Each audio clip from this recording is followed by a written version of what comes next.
کسان اور پری کی کہانی۔ ایک دفعہ کا ذکر ہے کہ کسی گاؤں میں ایک کسان رہتا تھا۔ وہ بہت مہربان تھا۔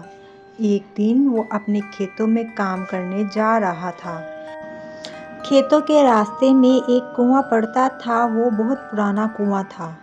ایک دن اس نے کنویں سے کسی کی آواز سنی۔ کوئی مدد کے لیے پکار رہا تھا۔ یہ آواز کسی عورت کی تھی۔ یہ کنواں ایک جادوگر کے قبضے میں تھا۔ کسان نے سوچا کہ شاید جادوگر عورت کا روپ بدل کر مجھے پھنسانے کی کوشش کر رہا ہے۔ جب یہ آواز مسلسل 3 دن تک آتی رہی تو کسان نے ایک دن کنویں میں جھانک کر دیکھا تو یہ ایک خوبصورت پری تھی جو زنجیروں میں جکڑی ہوئی تھی۔ اس پری نے کسان سے کہا کہ تم میری مدد کرو اور جب تک میں ان زنجیروں سے جکڑی رہوں گی تب تک میرا کوئی جادو نہیں چل سکتا۔ کسان اسی وقت گھر سے رسی لے آیا اور پری کو کنویں سے نکالا۔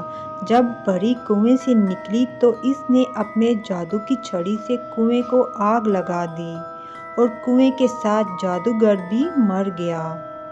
کنویں سے جادو کا سارا اثر ختم ہو گیا۔ پری نے کسان کا شکریہ ادا کیا اور کہا کہ جب کبھی میری مدد کی ضرورت پڑے تو مجھے بلا لینا۔ پری نے کسان کو ایک انگوٹھی دی اور کہا کہ جب تم مجھے بلانا چاہو تو یہ انگوٹھی اپنے ہاتھ میں پہن لینا، میں فوراً وہاں آ جاؤں گی۔ اس کے بعد پری وہاں سے چلی گئی اور کسان اپنے گھر چلا گیا۔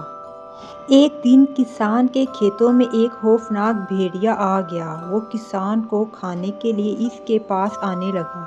کسان بہت گھبرایا ہوا تھا۔ اچانک اسے پری کی بات یاد آ گئی اور اس نے وہی انگوٹھی نکال لی اور اپنے ہاتھ میں پہن لی۔ پری وہاں آ گئی اور اپنے جادو کی چھڑی سے اس بھیڑیے کو مار دیا۔ اس طرح کسان کی جان بچ گئی۔ پیارے بچوں، ہمیں اس کہانی سے سبق ملتا ہے بہادری اور دلیری کے ساتھ ایک دوسرے کی مدد کرنے سے زندگی آسان ہو جاتی ہے۔ 2026 بہت بہت مبارک ہو۔ اللہ حافظ۔